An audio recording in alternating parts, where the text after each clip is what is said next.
Many of Donald Trump's top officials were caught in one juicy scandal in the most hilarious way possible. Who's right? Who's wrong? Nobody actually cares. All the people care about is finding some ammunition to use against their opponents. But I'm different, you see, because I don't care about anything. I am Neo-Barbarian. Welcome to the channel. We're gonna go over SignalGate, the whole transcript. No spin, no angle. Hail Chrome. So let's take this story from the top.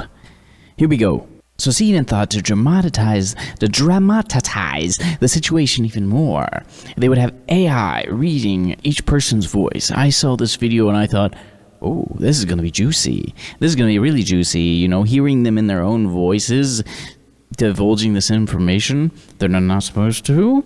Well, it's not supposed to be heard. That's the problem, really, right? It's not so much that they said it, it's that it was heard by someone else.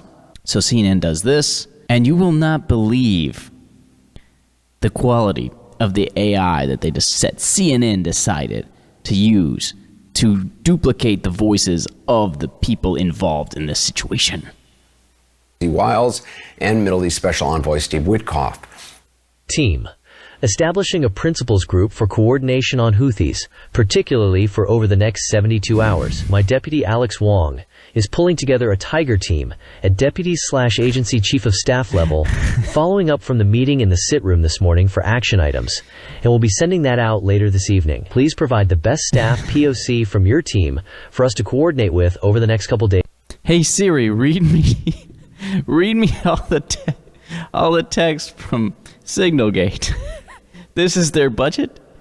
They couldn't get like a, an AI reenaction of the actual voices or something? Or just have someone read them with a normal human voice? They ran out of people at CNN? Is that what happened? Days and over the weekend. Thanks. Mike Needham for State. Andy Baker for VP. Joe Kent for DNI. Dan Katz for Treasury. Dan Caldwell for DOD. Brian McCormack for NSC. Team, you should have a statement of conclusions with taskings per the President's guidance this morning in your high side inboxes.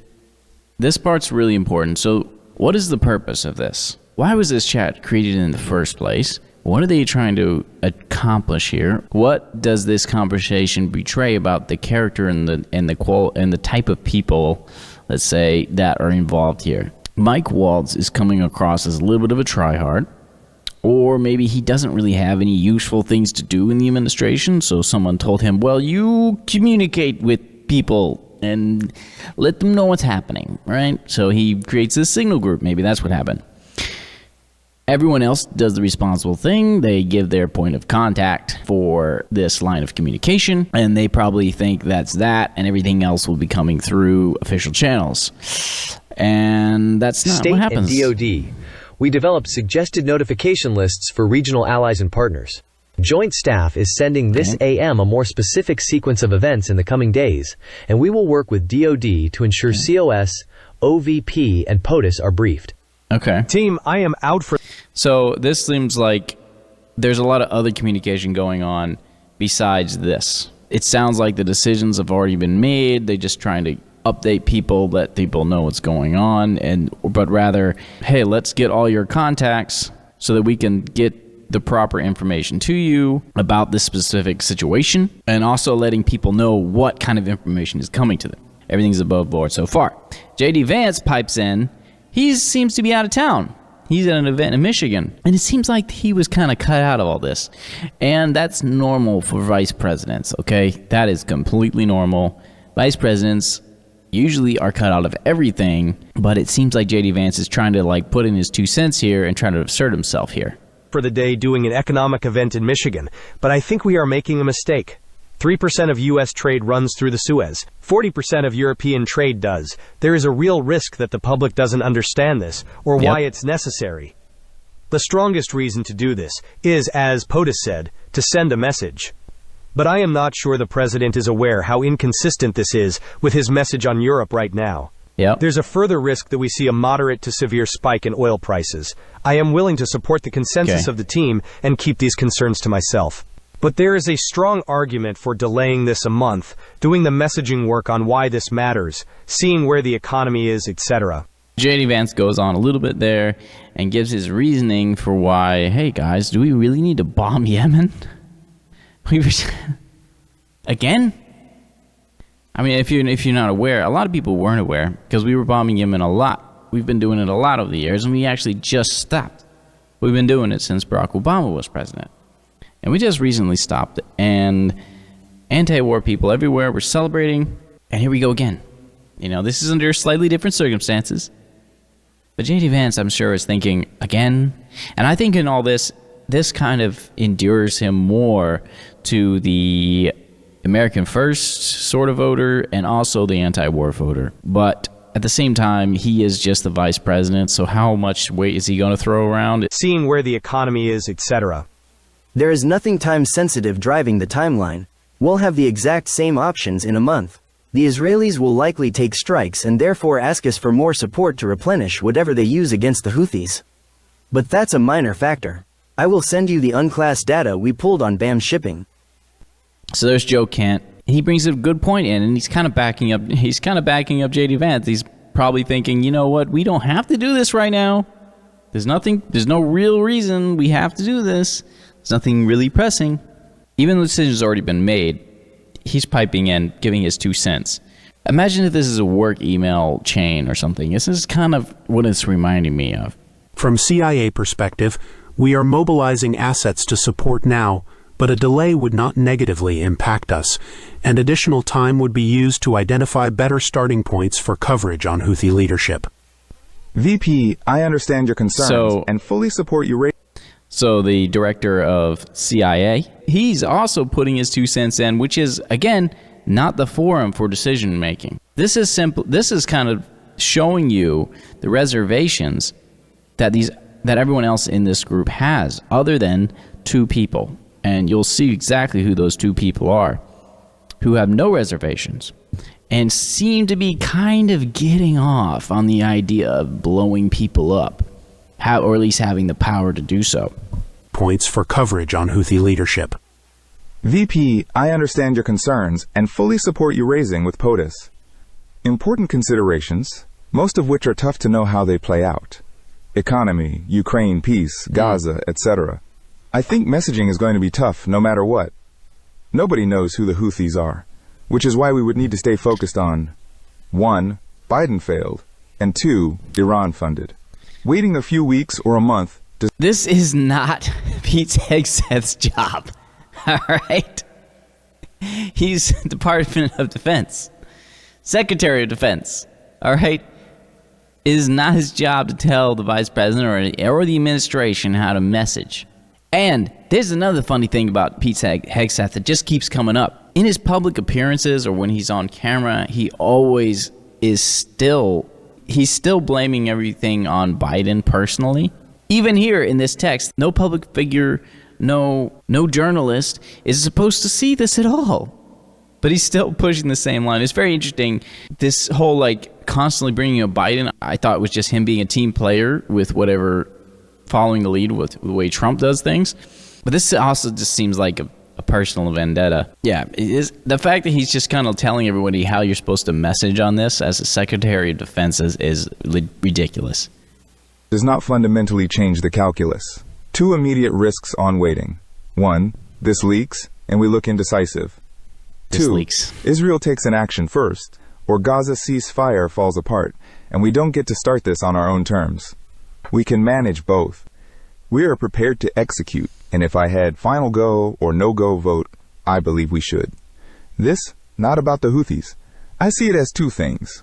1, restoring freedom of navigation, a core national interest, and 2, reestablish deterrence, which Biden cratered. But we can easily pause. And if we do, I will do all we can to enforce 100% OPSEC. I welcome other thoughts. I don't understand what's happening at this point. Now he's acting like this was his idea. Now he's acting like this was his decision, and he's open to other thoughts. What is going on here? This doesn't seem right at all. The trade figures we have are 15% of global and 30% of container. It's difficult to break that down to U.S. specific because much of the container, either going through the Red Sea still or around the Cape of Good Hope. Okay, so now Mike Waltz is jumping in to contend with what Vice President J.D. Vance was saying. He's basically doing the whole... He's basically going back to neocon days. He's justifying it, and he's pushing for it. And the vibe I get here is this guy, Mike Waltz, and Pete Hegseth are just so eager to show some American strength and send some missiles to blow some people up and let people know who's in charge. You know what I mean? But Americans are sick of that. We're sick of that. And that's what J.D. Vance is saying. Our components going to Europe that turns into manufactured goods for transatlantic trade to the United States. Whether we pull the plug or not today, European navies do not have the capability to defend against the types of sophisticated, anti-ship, cruise missiles, and drones the Houthis are now using. So whether it's now or several weeks from now, it will have to be the United States that reopens these shipping lanes. All right, Per the President's request, we are working... That's just not true. I mean, that's just not true. They always have these excuses.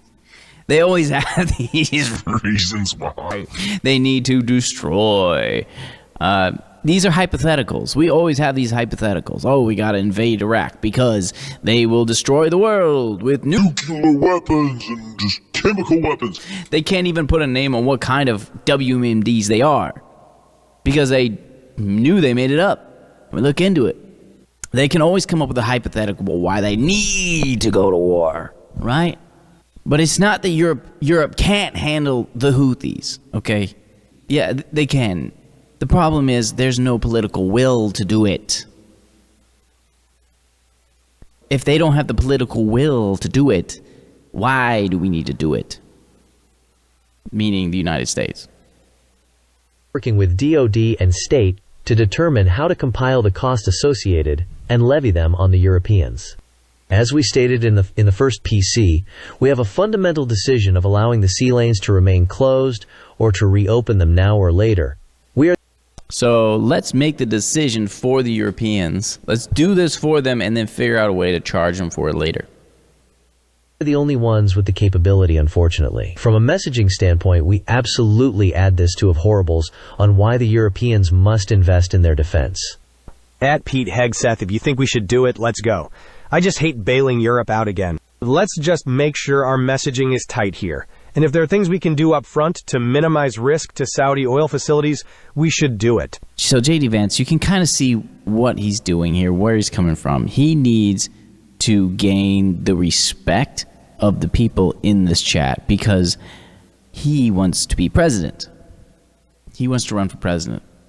And these are the kind of things I think that really give that away. He's trying to assert himself and let people know his position, right?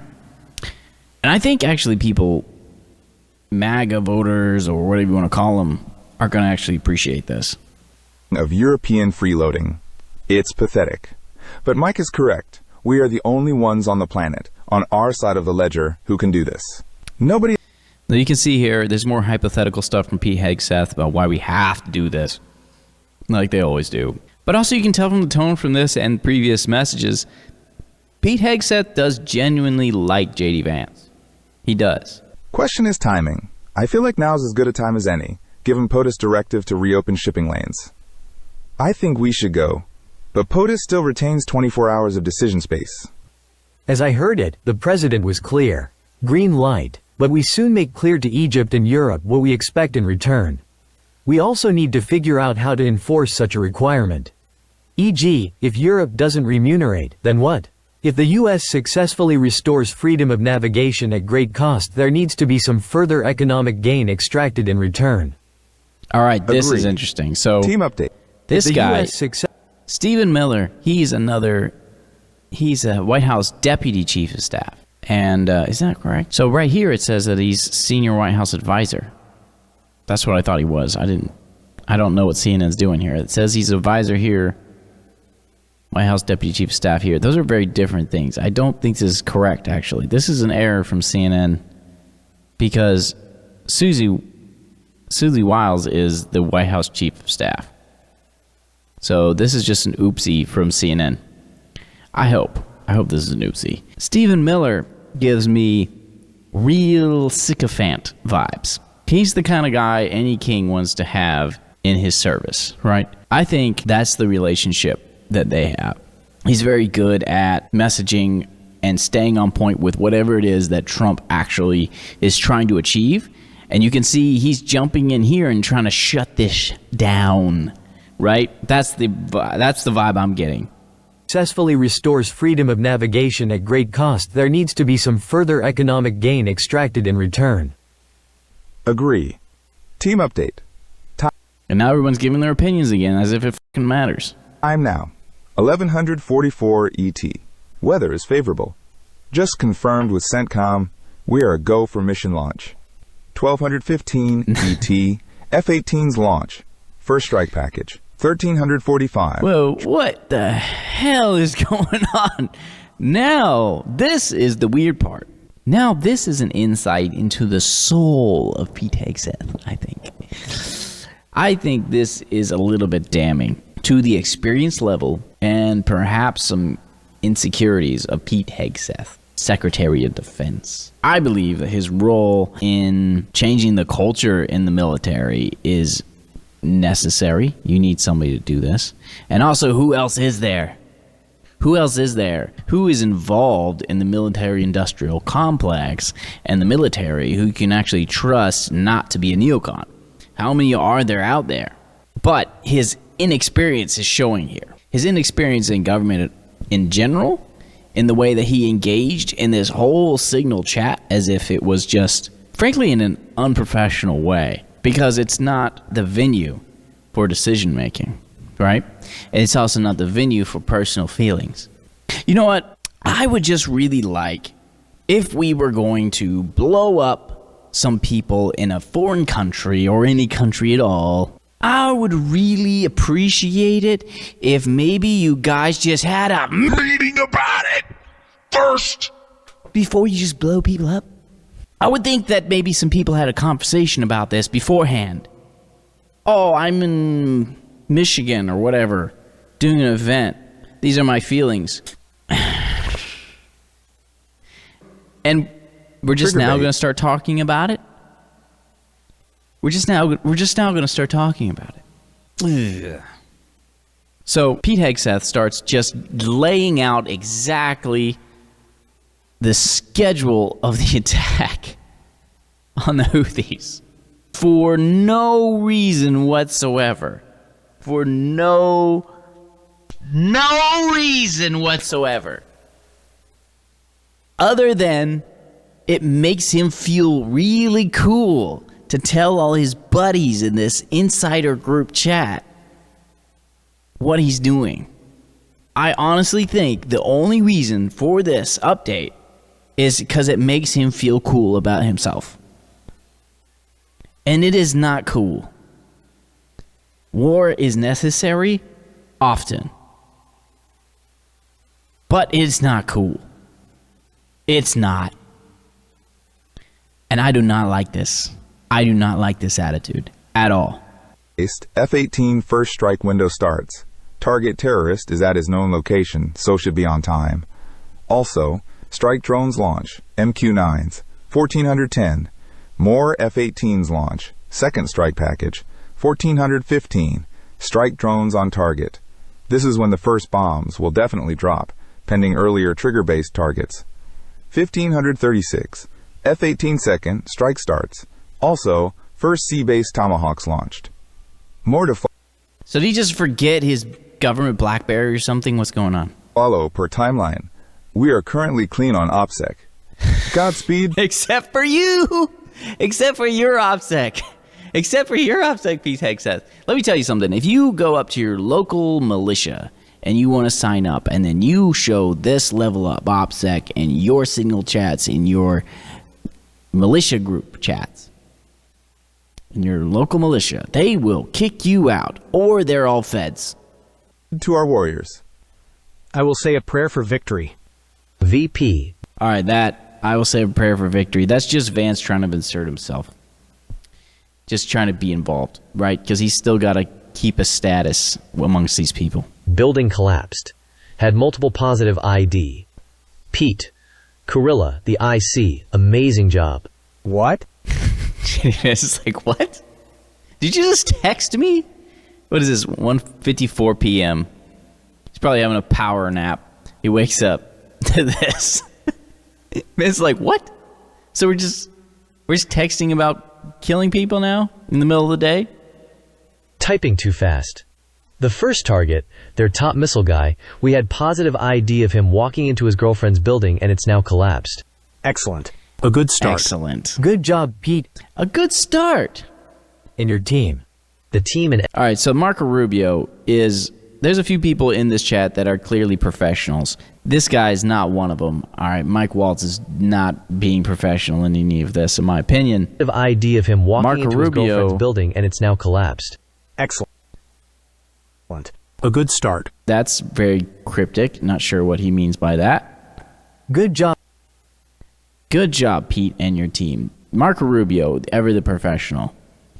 Check this out. Look at Marco Rubio's face in this picture. This is an old picture. Marco Rubio, I don't know if you guys have noticed this, but he's become very serious. He's become very serious. He's transformed into something else. Let me show you this picture. This is from Newsweek. This is the picture. Of course, they put all unflattering photos. This is a different man. And one thing I've noticed from Marco Rubio recently is he's just very serious and very professional. Pete and your team. The team and MAL did a great job as well. Great work all. Powerful start. Great work all. CENTCOM was. We did exactly what the president wanted. Great job all. More strikes ongoing for hours tonight, and we'll provide full initial report tomorrow. But on time, on target, and good readouts so far. Kudos to all, most particularly those in theater and CENTCOM. Really great. Now the White House Chief of Staff chimes in. This is the actual White House Chief of Staff. I guess she felt like she should say something, you know?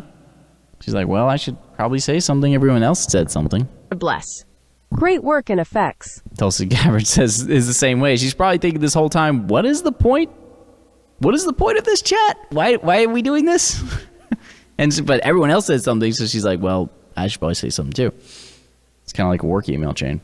And that's it. That's the whole thing. That's the whole scandal. That's what they're trying to burn everyone for. My take on it, my opinion, a few people come out looking clean. I don't think... Certain people definitely did nothing wrong. Obviously, the real scandal comes from Mike Waltz, this guy, this national security advisor, adding the biggest hack journalist to the chat, to the group, which is kind of hilarious. And it's hard to believe that this is accidental. It's hard to believe it's accidental, but I can't think of a single reason why it would not be.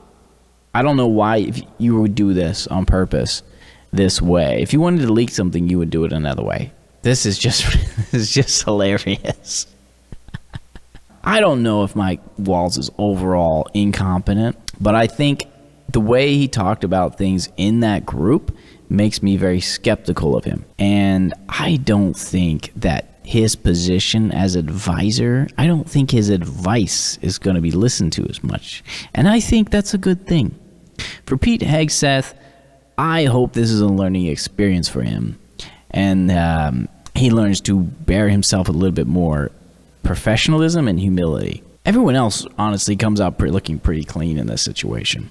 Look at John Ratcliffe. John Ratcliffe, the CIA director.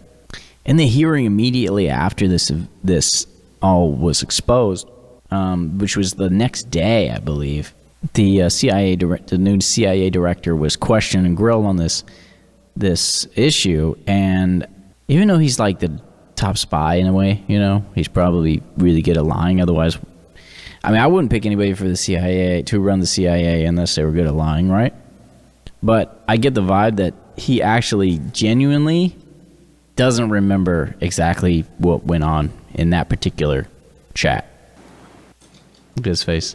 I don't recall I don't actually remember. I think we are making a mistake. I am not sure the president is aware of how inconsistent this is with his message on Europe right now. There was a strong argument for delaying this a month.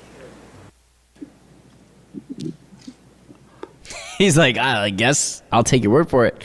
I think at this time, the journalist, was it Jeffrey Goldberg or whatever, he was saying that he was withholding certain information at this time because it would be dangerous for national security, right? Turns out he didn't have anything.